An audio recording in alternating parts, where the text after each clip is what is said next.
వనస్థలిపురంలో RS brothers mega shopping mall Akkineni Naga Chaitanya మరియు Sobhita గార్లచే September 26న ఘన ప్రారంభం. అందరికీ నమస్కారం, నేను Swaroopa Potlapalli. Welcome to Suman TV. OG సినిమాలో పవర్ స్టార్ పవన్ కళ్యాణ్ విశ్వరూపం చూపించారు. ఆకాశాన్నంటే అంచనాలతో రిలీజ్ అయిన ఈ సినిమా ఫ్యాన్స్ ని నిరాశపరచలేదనే చెప్పాలి. ప్రస్తుతం నాతో పాటు ఉన్నారు సినీ క్రిటిక్ అనలిస్ట్ ధీరజ్ అప్పాజీ గారు. ఆయనతో మాట్లాడి ఓజీ సినిమా గురించి అనేక ఇంట్రెస్టింగ్ విషయాలు తెలుసుకుందాం.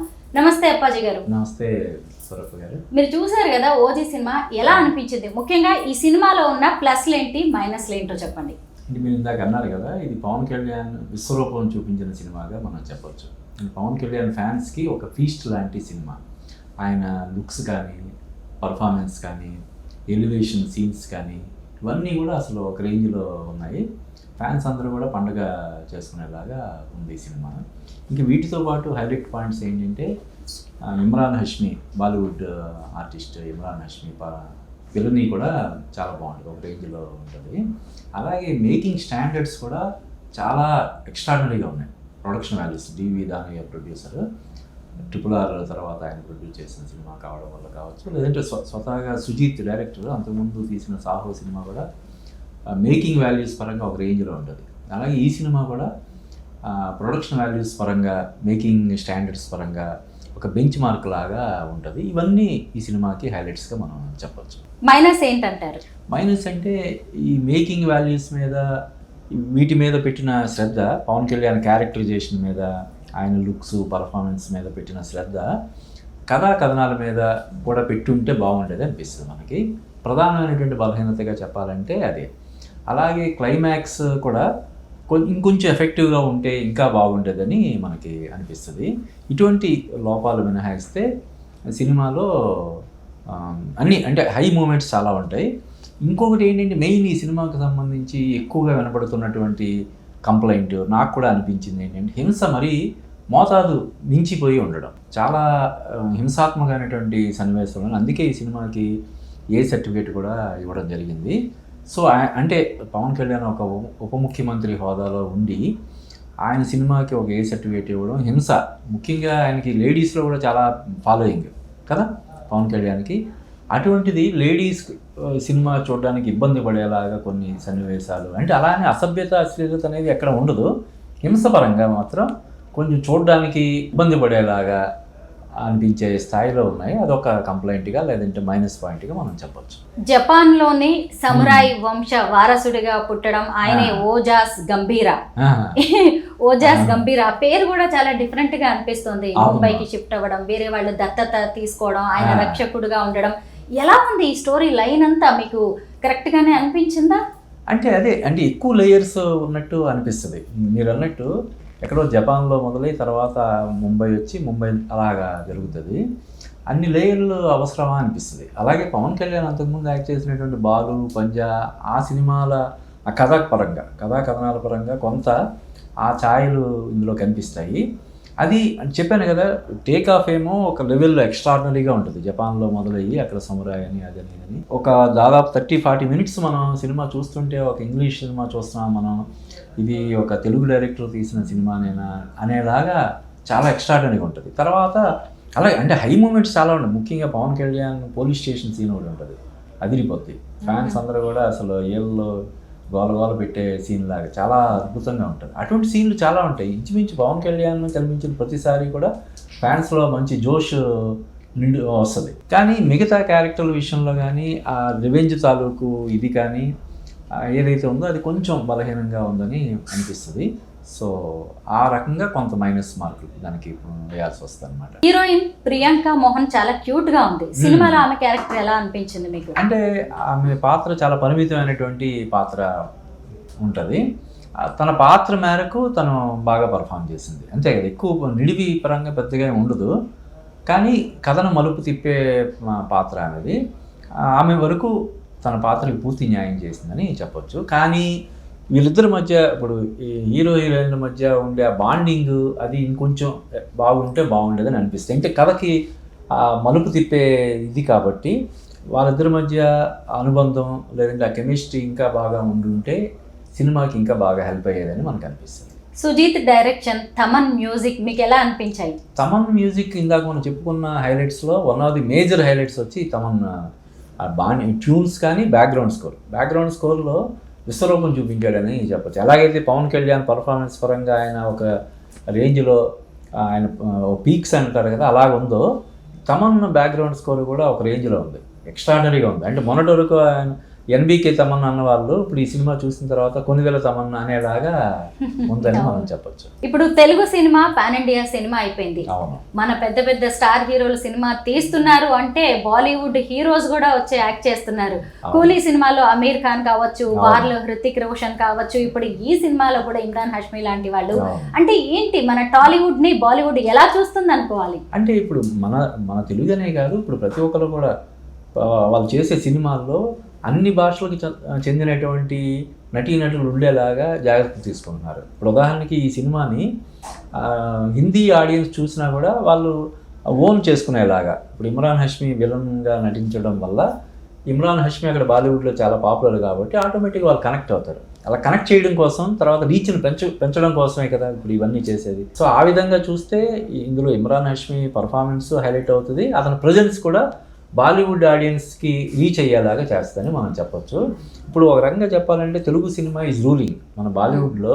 ఒకప్పుడు బాలీవుడ్ ఉండేది నంబర్ 1 పొజిషన్లో, ఇప్పుడు మన టాలీవుడ్ నంబర్ 1 పొజిషన్లో ఉంది. అందరూ కూడా మన టాలీవుడ్ వైపు చూసేలాగా ఉంది. బాహుబలి, RRR ఈ సినిమాల తర్వాత ఇప్పుడు మన pan India stars Prabhas, Ram Charan, NTR, Allu Arjun ఇలా వీళ్ళందరూ పాన్ ఇండియా స్టార్స్ అయ్యారు కాబట్టి వాళ్ళ సినిమాల్లో ఖచ్చితంగా బాలీవుడ్ స్టార్స్ ఉండాల్సిందే. పవన్ కళ్యాణ్ సినిమా అంటే టికెట్ రేట్ల గురించి మనం ఖచ్చితంగా మాట్లాడుకోవాలి. 1500, 2500 పెట్టి కొనడానికి కూడా ఫ్యాన్స్ అసలు వెనక ఆడట్లేదు. ఇంకా బ్లాక్ లో అయితే ఆ సినిమా టికెట్ రేట్ ఏ రేంజ్ లో ఉంటుందో అర్థం చేసుకోవచ్చు. ఎందుకు ఇలాగా ప్రీమియర్ షో చూసేయాల్సిందేనా? ఫస్ట్ షో చూడాలనే క్రేజ్ ఏంటి? అంటే మరి ఫ్యాన్స్ అంటేనే అది కదా. ఇప్పుడు పాత సినిమాలు కొన్ని 100 సార్లు 1000 సార్లు టీవీల్లోనూ, కంప్యూటర్లోనూ, మొబైల్లోనూ చూసుకున్న సినిమాలే మళ్ళీ రిలీజ్ చేస్తుంటే 4K రిజల్యూషన్ తోటి ఆ సినిమాలు చూడడానికి ఎగబడుతున్నారు. ఫస్ట్ 2-3 రోజులు హౌస్ఫుల్ అయిపోతున్నాయి. 3 కోట్లు 4 కోట్లు చెల్లించి ప్రొడ్యూసర్లకి ఆ సినిమాని రిలీజ్ చేస్తున్నారు. ఇటీవల కాలంలో అలాగే సినిమాలు చాలా వచ్చాయి, చాలా విజయాలు కూడా సాధించాయి. అటువంటిది కొత్త సినిమా వచ్చేటప్పుడు డెఫినెట్గా ఆ సినిమాని మొదటి రోజు చూడాలనే ఒక ఉత్సుకత అనేది ఉంటుంది. దురదృష్టవశాత్తు ఏంటంటే దాన్ని చాలామంది క్యాష్ చేసుకుంటున్నారు. ఇప్పుడు అధికారికంగానే ఒక 800-1000 రూపాయలు అలా పెడితే అనఫిషియల్గా దాన్ని మళ్ళీ 2000-3000 మన హైదరాబాద్లోనే దాదాపుగా 3000 వరకు టికెట్లు అమ్మారని చెప్పి మనకు తెలుస్తుంది. ఇది చాలా దారుణమైనటువంటి విషయం. అంటే అభిమానాన్ని ఆ విధంగా దోపిడీ చేయడం, ఆ క్రేజ్ని క్యాష్ చేసుకోవాలని చెప్పి చూడడం అనేది వాళ్ళ పెనాల్టీ లాగా, మీరు మా అభిమానులు కాబట్టి మీరు దీన్ని పెనాల్టీ చెల్లించండి అన్నట్టుగా చేయడం అన్నది చాలా దారుణమైనటువంటి విషయం. ముఖ్యంగా పవన్ కళ్యాణ్ గారు ఒక రాజకీయ పార్టీ అధినేతగా ఉండి ఉప ముఖ్యమంత్రిగా ఉన్న ఆయన ఇటువంటి ధోరణులకి ప్రోత్సహించకుండా ఉంటే బాగుండేదని నాకు అనిపించింది. అయితే ఈ సినిమాలో ఎక్కువగా డూప్లు ఏఐతో మేనేజ్ చేశారనే టాక్ కూడా వినిపిస్తోంది. మీకేమన్నా అలా అనిపించిందా? న్యాచురాలిటీ దెబ్బతిన్నట్టు కానీ, రియల్ లైఫ్ కి కానీ రియలిస్టిక్ గా లేదు ఈ సినిమా అని అలాంటి ఫీలింగ్ ఏమైనా కలిగిందా? గ్రాఫిక్స్ పరంగా కూడా ఇందాక మనం చెప్పుకున్న హైలైట్స్ లో one of the major highlights graphics కూడా. గ్రాఫిక్స్ అంటే ఇంతకుముందు రిలీజ్ అయినటువంటి పవన్ కళ్యాణ్ సినిమా హరిహర వీరమల్లుకు సంబంధించి బాగా విమర్శలు వచ్చాయి. గ్రాఫిక్స్ చాలా సబ్స్టాండర్డ్గా ఉన్నాయి, మరి ఘోరంగా ఉన్నాయని చెప్పి విమర్శలు వచ్చాయి. ఈ సినిమాకు సంబంధించి గ్రాఫిక్స్ పరంగా కంప్లైంట్ చేయడానికి ఏమి లేదు, హై స్టాండర్డ్స్లో ఉన్నాయి. అయితే ప్రతి సినిమాలో కూడా ఇటీవల కాలంలో రూపొందుతున్నటువంటి ప్రతి భారీ బడ్జెట్ సినిమాలో కూడా గ్రాఫిక్స్ అనేవి ఉంటున్నాయి. ఆ గ్రాఫిక్స్ యూజ్ చేసి హీరో వీళ్ళని చూపించారేమో అనే దీనికి తావు లేకుండా ఆయన పవన్ కళ్యాణ్ మొన్న ప్రీ రిలీజ్ ఈవెంట్లో కానీ అంతకుముందు కనిపించినప్పుడు కానీ ఆయన అంటే జనరల్గా ఏంటి, లావుగా ఉన్న వాళ్ళని సన్నగా చూపించడం, లేకపోతే ఇటువంటివి కదా చేస్తుంటారు జనరల్గా ఏఐలో కానీ గ్రాఫిక్స్లో కానీ. అటువంటి విమర్శలకు తావు లేకుండా పవన్ కళ్యాణ్ స్వయంగా పబ్లిక్లోకి వచ్చినప్పుడు ఎలా ఉన్నాడు, సినిమాలో కూడా అలా ఉన్నాడు. కాబట్టి ఆ గ్రాఫిక్స్ విఎఫ్ఎక్స్ తోటి ఆయన మేనేజ్ చేశారా, జిమ్మిక్ చేశారా అనే విమర్శలకు తావు లేకుండానే ఈ సినిమా ఉందని చెప్పొచ్చు. ఒక సినిమా హిట్ అయిందంటే ఎన్ని కోట్లు వసూలు చేసింది అనే దాని మీద కూడా మంచి ఇంట్రెస్టింగ్ డిస్కషన్ నడుస్తూ ఉంటుంది. మనం రీసెంట్ గా చూసిన మిరాయి 4 రోజుల్లోనే 300 కోట్ల మార్క్ చేరింది. అయితే ఈ ఓజీ సినిమా మీద మీ ఎక్స్పెక్టేషన్స్ ఏంటి? ఈ సినిమా కూడా డెఫినెట్ గా పవన్ కళ్యాణ్ కెరీర్ లోనే బిగ్గెస్ట్ హిట్ గా నిలిచే అవకాశం ఉంది. Not only Pawan Kalyan career, first day records మొత్తం, ఈవెన్ పుష్ప, బాహుబలి రికార్డ్స్ కూడా బ్రేక్ చేసేలాగా ఉంటాయని చెప్పి మనకి రిపోర్ట్స్ వస్తున్నాయి. అటు ఓవర్సీస్లో కానీ, నైజాంలో కానీ, సీడెడ్లో కానీ, అన్ని చోట్ల కూడా అంటే ఫస్ట్ డే వరకు ఈ టికెట్ రేట్లు పెంచడం కూడా దానికి ప్లస్ అవుతుంది. డెఫినెట్గా ఒక 100-150 కోట్ల మధ్య ఫస్ట్ డేనే ఉంటుందని చెప్పి మనకి రిపోర్ట్స్ వస్తున్నాయి. ఈ సంవత్సరం ఇప్పటివరకు వచ్చిన సినిమాల్లో సంక్రాంతికి వస్తున్నాం అనేది బిగ్గెస్ట్ బ్లాక్ బస్టర్గా 300 కోట్ల పైగా కలెక్ట్ చేసిన సినిమాగా నిలిచింది. దాన్ని దాటేలాగా ఈ సినిమా ఉంటుందని మనకి ప్రస్తుతానికి తెలుస్తుంది. చూడాలి. అంటే మండే కానీ మనకి ఒరిజినల్ అంటే ఇప్పుడు అందరూ చూసేది ఫ్యాన్స్ ఇదే కాబట్టి. ఇంకొకటి ఏంటంటే ఈ సినిమా ఫ్యాన్స్కి చాలా ఓన్ చేసుకుంటున్నారు, ఫ్యాన్స్ పండుగ చేసుకుంటున్నారు. At the same time family audience చూసేలాగా, చూడడానికి కొంచెం ఇబ్బంది పడేలాగా ఉందనే విమర్శలు కూడా ఉన్నాయి. కాబట్టి ఇది మనకి 2-3 రోజులు పడుతుంది ఈ సినిమా ఎంతవరకు వసూళ్లు చేస్తుంది, ఈ రికార్డులు మొత్తం అన్ని రికార్డులను బ్రేక్ చేస్తుందా, లేదంటే ఒక 300 కోట్లు దాటి ఇంకా అదనంగా కూడా కలెక్ట్ చేస్తుందా అనేది చూడాలి. ప్రస్తుతానికైతే ఈ 250 నుంచి 300 కోట్లు వసూలు చేయడం ఖాయమని మనకి తెలుస్తుంది. ఓజీకి సీక్వెల్ వచ్చే అవకాశం ఉందా? క్లైమాక్స్ లో ఏదైనా హింట్ ఇచ్చారా? హింట్ ఇచ్చారు, ఓజీ 2 కూడా ఉంటుందని చెప్పి అందులో ఇచ్చారు. కానీ ఇందాక మనం చెప్పుకున్నాం, టికెట్ రేట్లు పెంచడం విషయంలోనే ఆయన ఒక ఉప ముఖ్యమంత్రిగా ఉన్న ఆయన అటువంటి ధోరణులు ప్రోత్సహించకూడదని చెప్పి మనం చెప్పుకున్నాం.